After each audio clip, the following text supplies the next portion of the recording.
Hello, hello, and welcome to the show. I am very honoured to have as my guest this morning Iseult Ward, who is the co-founder and CEO of the award-winning social enterprise FoodCloud. So welcome to the show, Iseult, first of all. Thank you so much for having me on. Oh, I am very pleased. As I said, I've been following your career a bit sort of from the sideline. I've seen bits and pieces come up and go down, whatever. And I'm so impressed with what you're doing. I'm also so impressed. You have at least 12 awards we've got to talk through today. I know you don't want to, but we're going to. Before I get there, maybe just tell me a bit about you're 29 years of age. Don't mind me giving away your age. You went to school in Dublin? Yes. Which school did you go to? So I started in Scoil Teachta in Ballymun and then went on to Scoil Katrina in Glasnevin. Oh, cool. Okay, so you're a Gaeilgeoir as well, are you? Gaeilgeoir and a proud North Sider. Well done. I'm a South Sider with no Irish whatsoever. Sorry about that. Although I wanted to be a primary school teacher when I was a young person. And I did go to the Gaeltacht and I got my honour in the Irish. Oh, well done. That's a long time ago. Achievement to be proud of now, though. Took me 2 goes. Anyway, so you went to school, in the North Side. And were you, when you were a young person, what were your hobbies? So I was quite lucky that my parents did encourage me to get involved in different things. So I did play music. That was probably the primary thing that I was involved in, but did keep it as a hobby. I did stop when I was about 16 and discovered the joys of being a teenager and the fun of being a teenager in the city. So that would have been my kind of primary hobby, but I always had kind of broad interests in kind of school and different subjects and stuff like that as well. Okay, and what instruments do you play, or did you play? Did, strong emphasis on the did, the violin and piano. Okay, oh, very good. You might come back to me. Once learned, I'm sure, never forgotten. Yeah, you never know. Not yet, though. Okay, that's cool. Okay, so were you an aware child? Okay, you liked your music, and you spoke Irish. Were you an aware child? Were you aware of injustice, politics, any of those things growing up? Was that something that was on your radar? In a sense, I suppose. Like I did the school that I was in primary school, was an absolutely amazing school, and it was very, very, very connected in with the local community, and my mum was actually a teacher in the school as well, so we would have been very linked in with the local community in Ballymun through the school and through her work. And as a child I would have been by her side through when I was in school, but also through the kind of other community activities as well. So I would have been struck by, I suppose, the amazing sense of community that I had experienced during that time, and how important that sense of community was to people who may have been struggling. So, you would have been aware that there could have been a kid in your class, I suppose, especially as my mum was a teacher, of slightly heightened awareness, that may have been struggling for any kind of circumstance. And then, we had things like the free lunch meals. We had a breakfast club introduced when I was actually there, which was brilliant. We had a share book system, and there was a real ethos in the school, like we're all in this together, and no one person would be left behind. So there was a very strong sense of equality and making sure that everybody was in it together, and we were all going on the same journey regardless of background and regardless of your circumstances once you left the school. So there was always an awareness that some people had more challenging circumstances than others, and that these support mechanisms were in place to support that sense of equality when you did walk in the door. So you come in, everybody has a book, everybody has a uniform, everybody has lunch, everybody has breakfast, and those fundamentals were always met by the school to make sure that everybody was well supported. So in that sense, yes. How consciously, that would have been very reflective to kind of see that and see how that did land itself in my mind, especially now, I suppose, being a lot more aware of like breakfast clubs and after school clubs and the support that they provide through FoodCloud. So it's definitely been reinforced since then as well. That's cool. I remember my late father, and my mum too as well, but they were very conscious that we would get involved with stuff. And it could be as simple as your local Guild of Youth.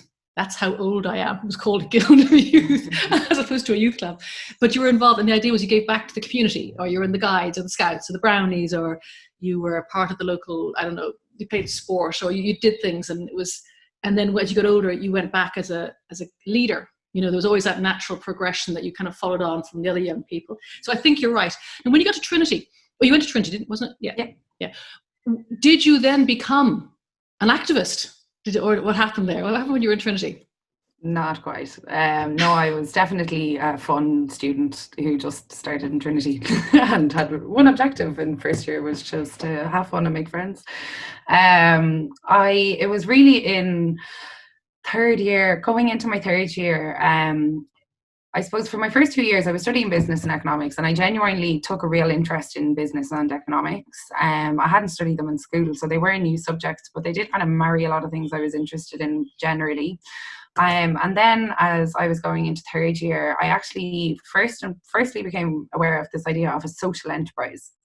And this really, I just loved it. The idea that I could apply what I'm learning and enjoying from the business side of things to something that could have a social impact, which I was always kind of aware of, as I said, and interested in. So that was probably going into my third year where the first moment of, wow, these things could really come together in some kind of way, and began researching, getting a bit more interested and learning up about social enterprise in general. Serendipitously, then there was a call out for students to get involved in social enterprise. Very serendipitously, it was one of those definite moments. So I kind of felt like I had to go to this call out. It was actually what's now called Enactus. So it's a great organisation, international, that helps students within universities set up social enterprise in this national competition and international and stuff. So it's kind of well structured as well. So got involved in that, and it was through the first meeting that I met my co-founder, and she introduced me at that meeting to the problem of food waste. So she, Aoibheann O'Brien, was doing a master's in environmental science, and she was coming at it from an environmental point of view, saying, we've got this fabulous resource in the world, food, so valuable, and yet it's being discarded. But not only is it being discarded, it's actually creating significant environmental damage by discarding it too. 8%, around 8% of global greenhouse gas emissions are a result of food waste, so food that is not consumed. And if it was a country, it would be the third largest emitter of greenhouse gas emissions after China and the US. So that is very significant. Yeah. So she introduced me to the problem, and immediately I loved the idea of coming up with a socially positive solution that fit into this kind of social enterprise framework that was tackling a problem that was having such a big environmental issue. And it was really from that point onwards, I suppose, that we both together decided that this was something that we wanted to work on.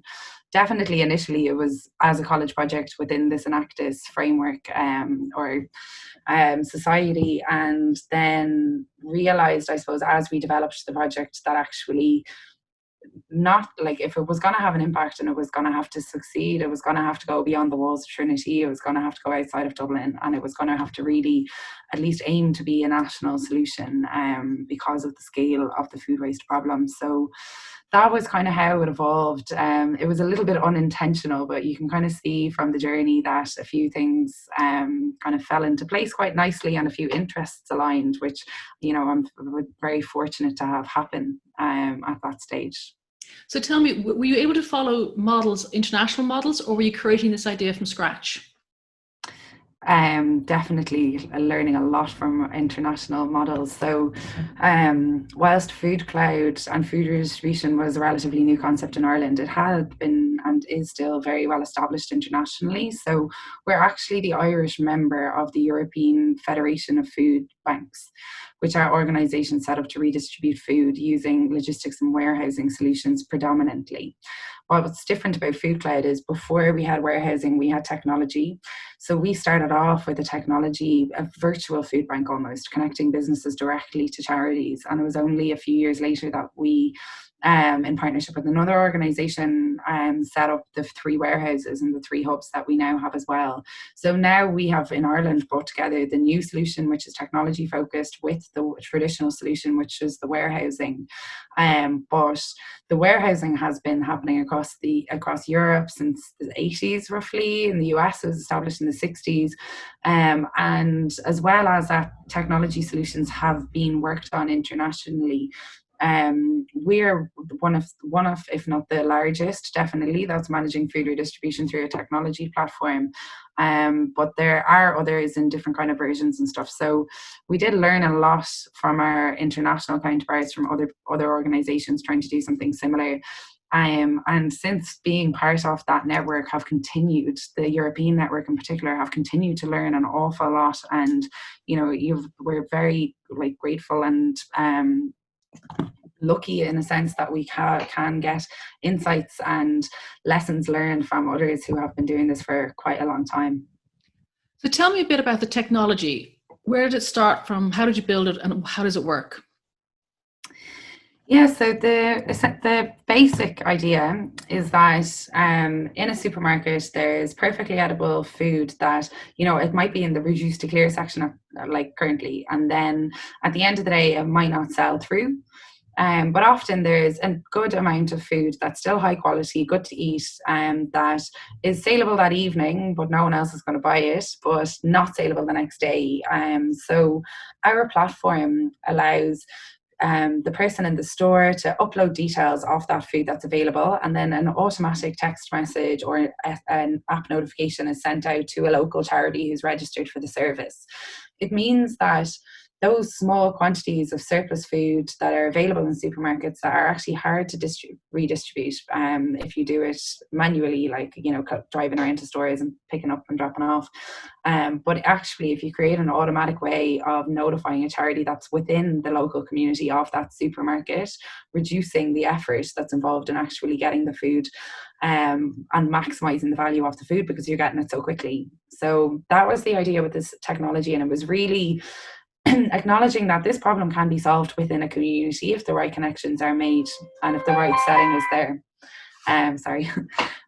So basically that is what the idea with the technology was. And then from there we got a very basic demo kind of solution that we were able to go and start talking to businesses and charities. That was the first kind of, you know, we have this, it barely works, but would you give it a try and let us know how it goes? Once we started using it a bit, we learned an awful lot, and that's kind of when we were able to, I suppose, take the leap and make an investment ourselves in really building a platform that would be fit for purpose. And it was around that time as well that Tesco had engaged with us and said that they were interested. Because you need to get the engagement from the big multiples, don't you, really, to sort of make this work? And you mentioned earlier you had an investment. Did you have to get outside funds in to build your app, or? Yeah, we did.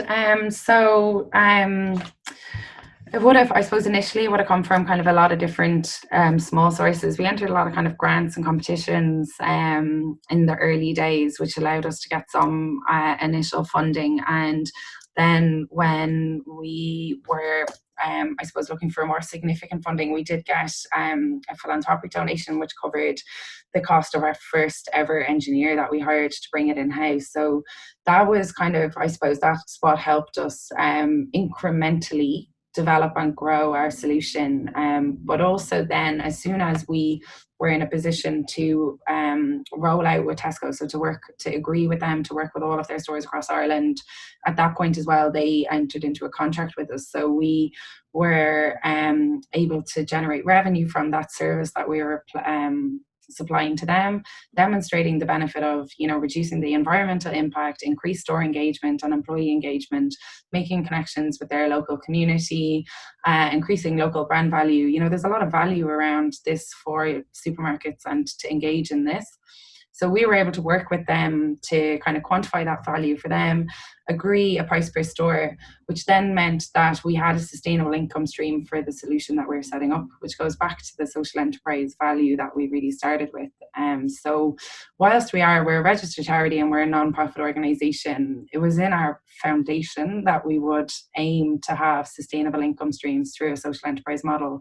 And that, coupled with some of those early stage grants, was what allowed us to invest in the technology and scale over time. Wow, that's amazing. I love, so the idea is the Tesco's and presumably other big multiples are paying to manage their excess food and connect them to the community. Yeah, so it allows us to do it in a way, it covers our costs. It Yeah. means that, a challenge for the charity sector in general is often they're dealing with annual budgets and they have to fundraise on an annual basis. Whereas through these relationships, we know that that service is secured and financed for them and also for the charities who are the beneficiaries of the food that's being donated. And when you set up a solution to provide food to people, you need to make sure that you're going to be able to continue to do that. That was something that we realized very early on from initial discussions with charities. We didn't want to be in a situation where they became reliant on us and then we weren't there no longer because, we weren't set up in a way that was sustainable. So the kind of financial sustainability aspect has always been something that we felt quite strongly about doing well. Wow, so that means you don't have to fundraise to run your programs. We do, of course. You yeah. do? So Oh that no! doesn't, no, that doesn't cover all of our costs. Yeah. We do fundraise as well. So particularly, say our hubs model. So we get funding. We get funding from government through running community employment schemes and from running a European funded food aid program. But we also do have to fundraise as well. So we have the income from the retailers, but then we have partnerships. So AIB are a significant partner. They're actually a multi-year partner and they over 1,000 of their staff have volunteered with us as well over the last 2.5 years. So they have come in to support that fundraising gap and then other partners have done so as well. But they'd be the kind of major funder who've come in for that 3-year plan. Wow, that's amazing. So tell me, we talked about the technology originally. Perhaps you tell me a bit about the hubs. You've got 3 hubs in Dublin, Cork and Galway. How does that work now? That's the next level up, is it? So you have warehousing and distribution? Yeah, so the technology solution deals with surplus food from supermarkets, but surplus arises at other stages of the supply chain, often in much larger quantities. So you might get, several pallets of carrots or cereal or any variety of different products, and those quantities are often too large for a charity to handle. But because they happen further up the supply chain, they generally have a longer shelf life on them. So the warehousing model basically allows us to collect or receive large pallet load donations of food, store them in our warehouse and then distribute them out in smaller, more manageable quantities to our network of charities. So the idea is that we'd really love to have a solution at each stage of the supply chain. So at the moment, we're almost there with our retail solution and our hub solution, but really any food business that has surplus food that can be donated and could benefit a charity, there should be a way to get it to the charity. And that's kind of through those 2 solutions is what we hope to achieve. It's at the last mile that you have to look at to put, so you've all joined up thinking. Yeah, pretty much. Like food waste and the food supply chain is quite complex. So we're definitely not capturing all of it. And we definitely don't have the best solution for every food business or charity out there. But that's kind of what the aim is, definitely. Okay. Now I want to talk about all your awards. There's 12 of them at least. So I'll just run through a few. I mean, the Trinity Business Student of the Year, Social Entrepreneurs Ireland Impact Award, Green Entrepreneur of the Year 2014. That's all from the FoodCloud. Am I right? That's directly from that. How did you become a One Young World Ambassador? So everything is 100% related to the work in FoodCloud, as you'll see. So that's pretty much what I've been doing since 2012-13, little else. And the One Young World Ambassador was sponsored by Trinity. So One Young World is really a great initiative that brings young people from all around the world together, generally to kind of a big conference event. And I would have been 22, I think, at the time. So I was actually brought to Johannesburg and it was actually just an incredible experience. We got to hear like Mohammed Yunus was one of the speakers, Mary Robinson, Richard Branson, that elders group. So you're hearing from like an incredible group of international leaders who are centered around social enterprise and social impact. And at that age, when you're starting off on a journey like this, to have that exposure gives you such great confidence in what you're doing. and also connects you with other people that are like-minded and lets you see some of the world. So that, meeting other people from different countries and different parts of the world that have similar beliefs and values is it's an amazing experience for anyone starting out.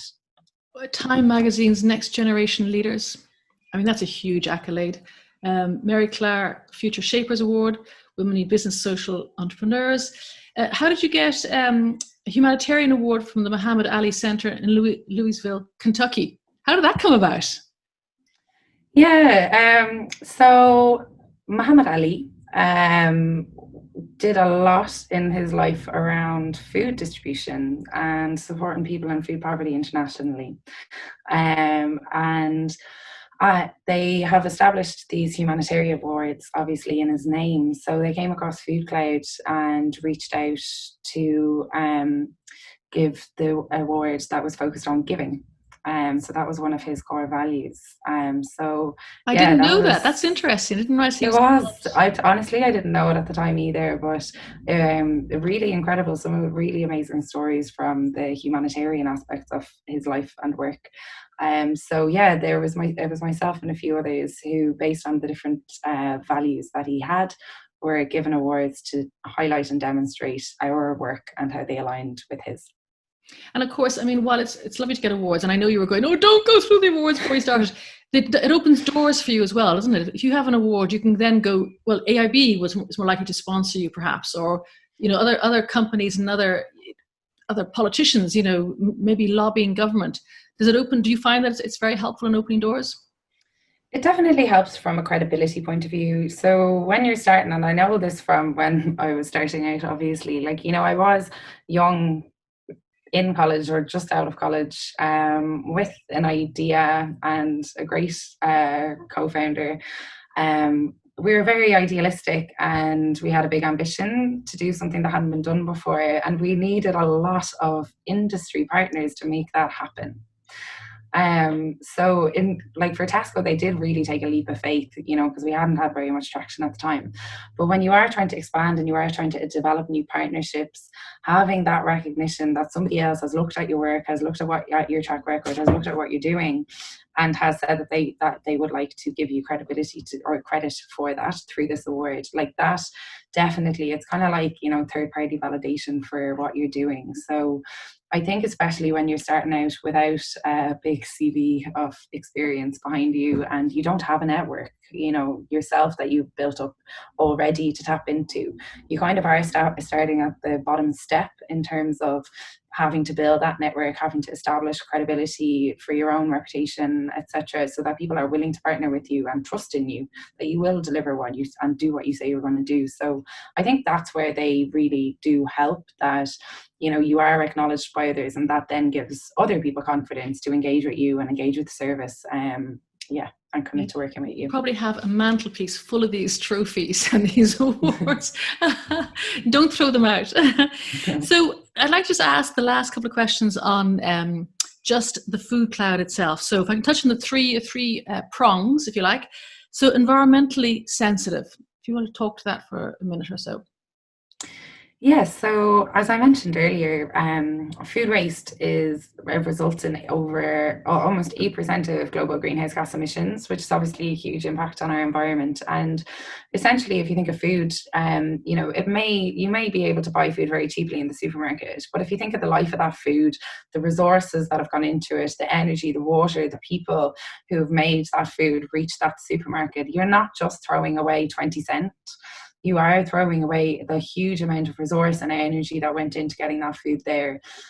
So what happens if we waste food at any stage of the supply chain is we're wasting the effort that has gone into that food and getting it there, and we're also creating a negative environmental impact, because if you food waste in landfill creates methane, which is a stronger gas than CO2, and ultimately leads to global warming as well. So I think it's one of the areas that people are not so aware of, that actually our whole food system has such a big impact on our environment. And it's the one thing we all do collectively is eat. So, there is something that all of us can do in terms of tackling that impact that our whole food system has. what we have done is identified one area that there is a lot of, I suppose, negative impact being created by wasting food, and identified a way to create a positive social impact from that. Okay. Socially responsible. That talk to the same sort of themes? Similarly, yeah. And I suppose the big piece on that is, there are still people who don't have enough food to eat. Whether it's the 1 in 7 people internationally who don't, or whether in Ireland, I think it's about 1 in 11. And that's crazy when you think about the fact that we're throwing food away. So really, I think we all have a responsibility to make sure that we're not wasting food, knowing that there are people that can't actually access it. But I suppose from our solutions point of view, what we're doing is making sure that people can. So there's a lot of amazing charities and community groups across Ireland that provide really essential services to the people that they help in their communities, whether it's for a range of reasons, as I said, the youth clubs, breakfast clubs, but it could be like an elderly daycare centre, it could just be a community centre with a wide range of different services. It could be a centre for people with disabilities. A lot of these centres use food as part of the services they provide. And being able to give them a supply of food to support their services and enhance the services that they are applying, I think is a much more responsible, socially responsible way of using that food, especially better than discarding it. And finally, economically viable. So this goes back to the point around the benefit for retailers as well. So there's a win-win solution here. Win for our environment, win for the people, the recipients of the food, but also for the businesses that are donating. They're reducing the cost of waste disposal, they're reducing their environmental footprint, they are doing a really positive thing for their local community, which is great from an employee engagement point of view, it's great from a brand value point of view, it's great for, there's a big emphasis now on CSR and on reporting on the impact that you are having as an organization or as a company. So by engaging with FoodCloud and donating your food and making sure that it's going to support people, you are, it generates a positive value for you as well. Wow. Iseult, I have to say, I'm so impressed. 12 awards at least, and you're only 29. Go for president, that's all I'll say. No, thank you so much, Iseult. Thank you very much. Co-founder and CEO of the award-winning social enterprise, FoodCloud. Thank you indeed for being my guest today.